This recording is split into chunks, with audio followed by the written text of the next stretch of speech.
satu ya, waktu ini pokok siang. Semoga semuanya masih tetap semangat. Nah, anak-anak, sebelum kita masuk di pembelajaran, Bolipa sudah menyiapkan kuis ya. Kita games dulu supaya pemanasan. Sebelumnya Bolipa bagi dulu, berarti barisan sini Bolipa anggap kelompok 1, barisan sini Bolipa anggap kelompok 2, dan barisan sini kelompok 3. Jadi nanti jawabnya benar bersama-sama tapi bergiliran. Ya, jadi kelompok 1 dulu, soal kedua dijawab oleh kelompok 2, kemudian kelompok 3 nanti kembali ke kelompok 1. Betul ya? Ya. Jadi kita lihat polanya dulu. Untuk soal nomor 1 Bolipa dulu ya. Jadi kita lihat polanya. Yang pertama ini adalah bintang, kedua ada lingkaran. Terus di sini ada lingkaran lagi, ada bintang lagi. Seperti itu polanya berulang. Berarti di sini kira-kira isinya apa? Bintang. Kita coba bintang masukkan. Oke, tahu ya? Tahu. Lanjut kelompok 3. Waduh. Lingkaran. Depan sini apa lingkaran? Oke, terus. Segitiga. Segitiga.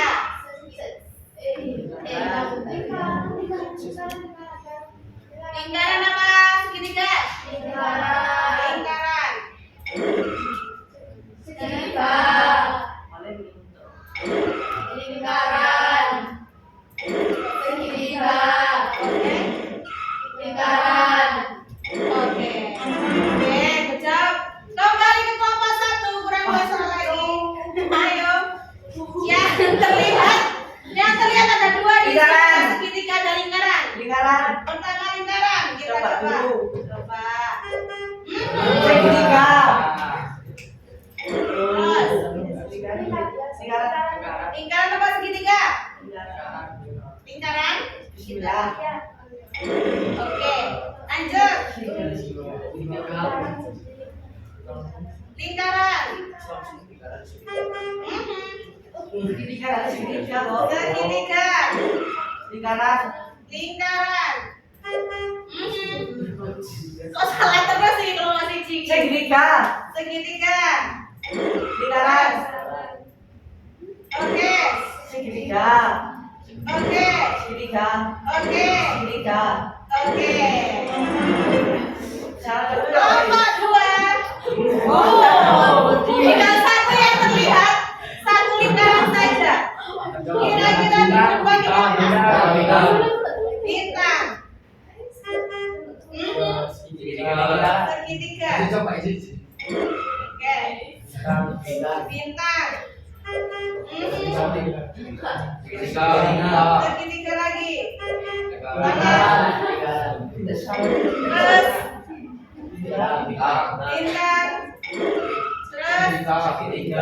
segitiga lagi. Lingkaran lagi. Oke. Sorry. Terus segitiga. Bintang. Segitiga.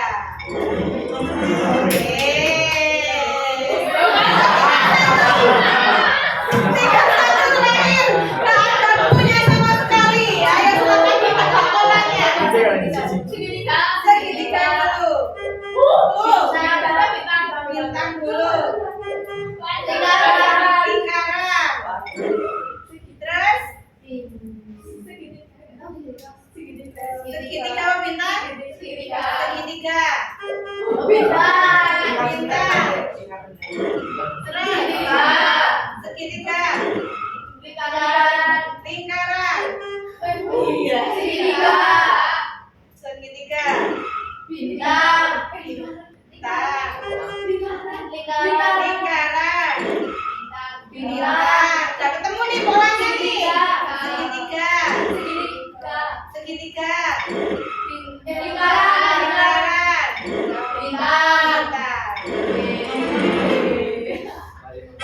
Oke, selesai. Beri aplaus untuk kita semua. Ini di matematika bisa dipakai, di informatika bisa dipakai. dipakai. Ini adalah pengenalan pola. Ada yang pernah tahu pengenalan pola? Belum? Oke, kalau belum. Pengenalan pola itu salah satu pilar yang ada di berpikir komputasional. Jadi untuk hari ini kita akan mempelajari tentang apa itu berpikir komputasional, terus bagaimana cara kita menggunakan berpikir komputasional itu di kehidupan kita sehari-hari. Nah, kita akan membahas tentang berpikir komputasional, cara cerdas memecahkan masalah seperti komputer. Nah, berpikir komputasional itu bukan berarti kita harus menjadi seperti robot, harus mengerti bahasa-bahasa atau kode-kode program yang rumit, itu tidak seperti itu. Ya, berpikir komputasional itu adalah suatu metode atau cara berpikir supaya kita bisa menyelesaikan suatu masalah dengan menggunakan langkah-langkah yang teratur, yang cepat dan juga masuk akal.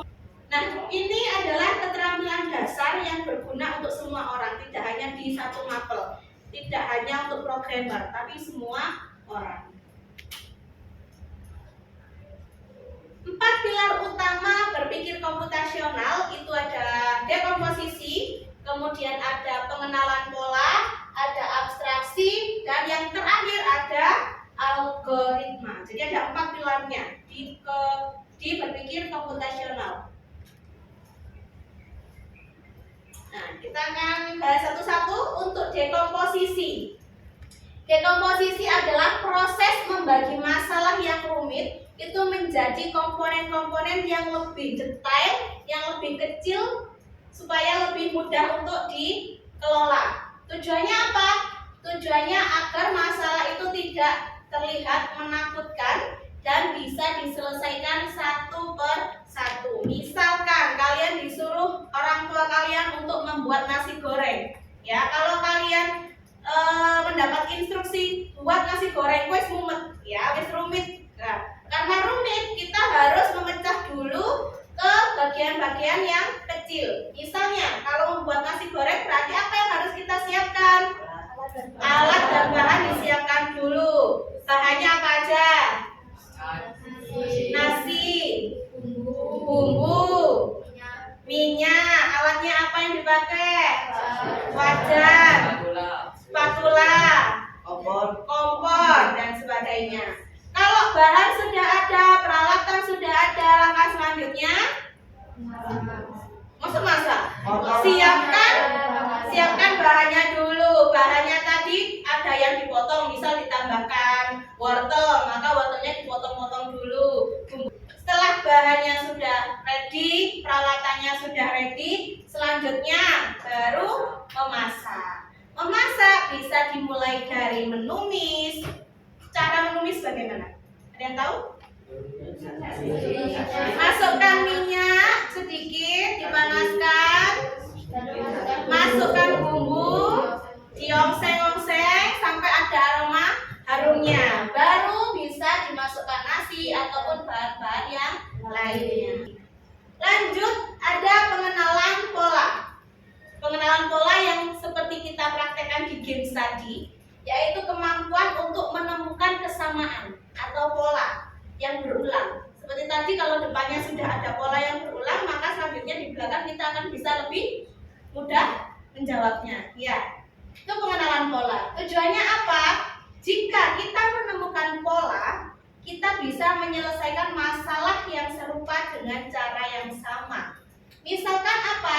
Misalnya tadi di nasi goreng ada proses menumis, ya. Di mana menumis tadi kata kalian dimulai dari memanaskan minyak, habis itu dimasukkan bumbunya, diongseng sampai dia aromanya keluar. Ya, baru dimasukkan bahan-bahan yang lainnya. Nah, kira-kira menumis tadi di resep nasi goreng dengan menumis capcay, kalau kalian mau masak capcay atau tumis kangkung, ya, itu apakah menumisnya sama? Sama, ya, menumisnya sama. Caranya, polanya sama nggak polanya? Sama-sama dikasih minyak dulu, dipanaskan dulu, bumbunya dimasukkan sampai aromanya keluar. Yang membedakan apa bahannya. Setelah itu baru dimasukkan capcaynya atau nasi gorengnya atau kangkungnya. Ada abstraksi. Kudu atraksi ya. Abstraksi itu adalah langkah untuk membuang informasi yang tidak penting. Jadi kita fokus ke informasi yang penting saja. Abaikan anjing menggonggong ya. Jadi misalkan permasalahan kalian ingin mengendarai sepeda, maka yang kalian pelajari itu apa? Gimana caranya menaiki sepeda? Gimana caranya menjaga keseimbangan, mengayun sepeda? Bagaimana cara mengerem, ya kan? Dasar-dasarnya itu yang kita pelajari. Yang terakhir ada algoritma.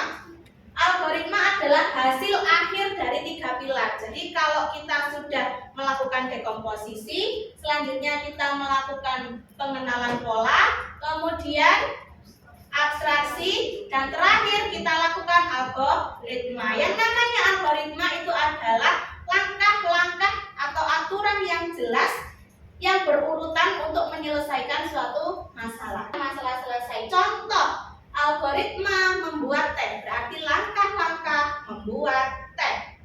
Siapkan gelas, masukkan teh, tambahkan gula, tuangkan air panas, aduk hingga rata, sajikan. Betul atau enggak?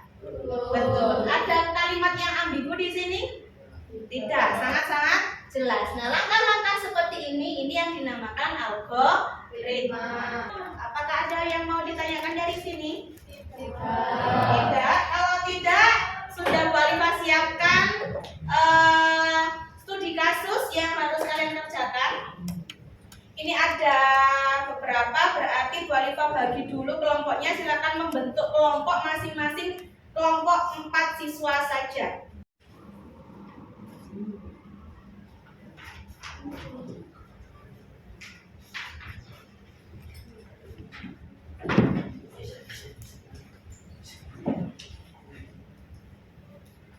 Sudah Bu Alifah bagikan studi kasusnya. Nah, silakan dikerjakan dengan menggunakan prinsip-prinsip berpikir komputasional. Nanti semuanya bisa presentasi di depan.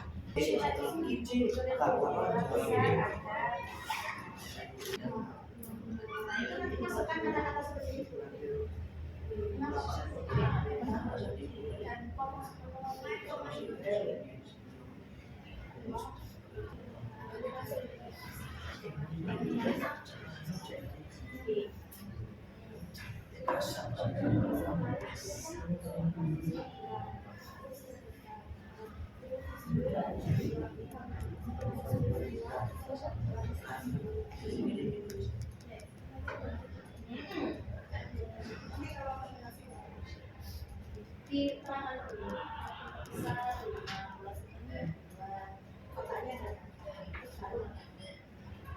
Nanti penjelasannya harus lebih detail supaya teman-temannya tak kasih itu loh pointer itu.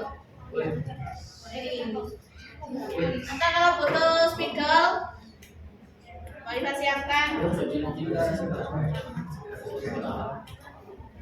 Sudah selesai semuanya? Sudah. Kalau sudah berarti waktunya presentasi. Bisa dimulai dari kelompok 3. Silakan duluan maju ke depan. Ya, semuanya bisa diperhatikan temannya yang presentasi di depan. Assalamualaikum warahmatullahi wabarakatuh. Waalaikumsalam warahmatullahi wabarakatuh. Halo teman-teman, selamat siang. Perkenalkan, kami dari kelompok 3 akan mempresentasikan hasil kerja kelompok kami. Materi hari ini yaitu berpikir secara komputasional. Kotak kecil dapat diisi 3 bola kecil. Karena bola kecil tersisa 2 bisa dimasukkan ke dalam kotak sedang. Kotak sedang tersisa 1 dan bola besar tersisa 2. Bola besar tidak dapat dimasukkan ke kotak lagi karena tidak ada yang ukurannya sama ataupun besar. Jadi jawabannya Yang B. jawabannya B. 10. Ada jawaban lain? Nggak ada? Oke, kira-kira jawabannya benar atau salah? Nah, kalau benar beri aplaus untuk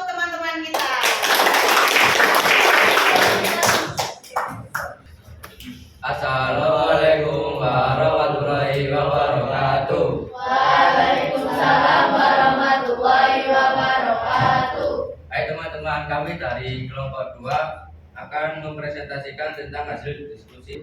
Maka efeknya adalah gigi bertambah panjang, telinga bertambah panjang, dan hidung menjadi putih. 2. Jika subjek 2 mengambil ramuan pada kelas A, D, dan E, maka efeknya adalah telinga bertambah panjang dan mata menjadi putih. 3. Jika subjek 3 mengambil ramuan pada kelas C, D, dan F, maka efeknya adalah hidung menjadi putih dan kumis menjadi keriting. Jadi, gelas yang berisi air adalah gelas D. Mungkin hanya sekian yang bisa kami sampaikan. Wassalamualaikum warahmatullahi wabarakatuh. Waalaikumsalam warahmatullahi wabarakatuh. Ayo, untuk teman-teman. Ada yang masih bingung untuk menjawab ini? Nana? Ya. Sudah paham? Oke. Lebih jelasnya, jadi A, B, C, A, D, E. Ini dari sini ada persamaan, yaitu menggunakan gelas A, ya kan? Percobaan 1, percobaan 2 ada yang sama, yaitu sama-sama menggunakan gelas A. Nah, untuk efeknya, mana dari percobaan 1 dan 2 itu yang sama? Telinga. Berarti bisa kita pastikan bahwa gelas A itu adalah berisi ramuan dengan efek telinga bertambah panjang. Oke, kemudian kita belum tahu ini B sama C itu yang mana, gigi itu masuk yang mana, ya kan? Kita bergeser ke percobaan 1 dan percobaan 3. 1 dan 3 sama-sama ada C-nya. Ya, sama-sama ada C. Nah, efeknya yang sama apa? Dari gambar 1 sama 3. Hidung. Berarti yang gelas C adalah berisi ramuan yang bisa membuat hidung menjadi putih. Berarti B-nya apa? Gigi. Oke, berarti semuanya ini ramuan. Kemudian A tadi sudah bertambah panjang telinganya.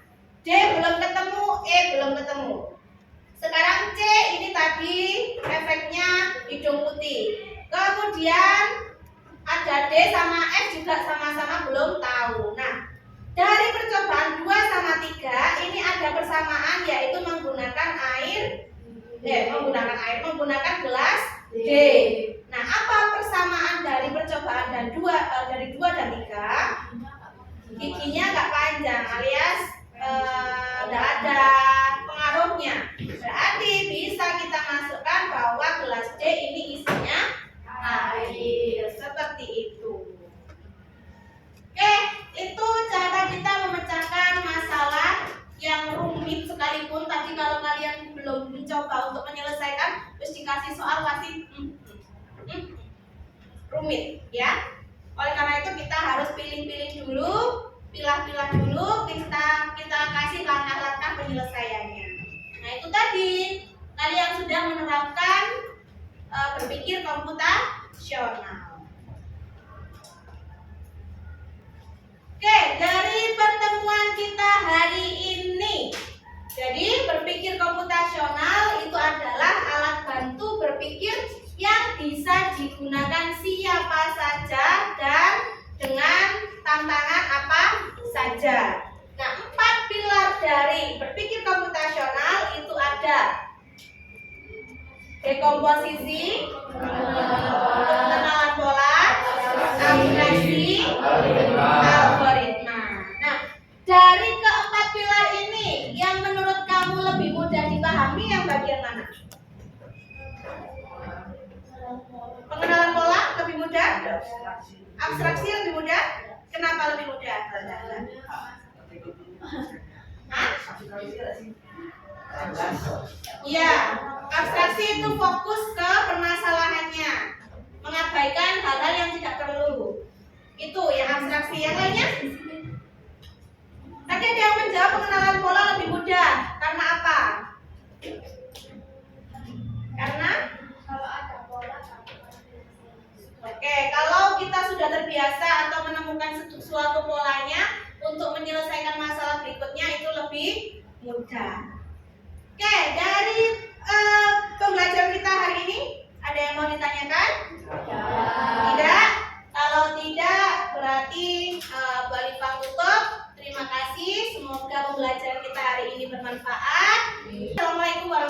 wabarakatuh. Waalaikumsalam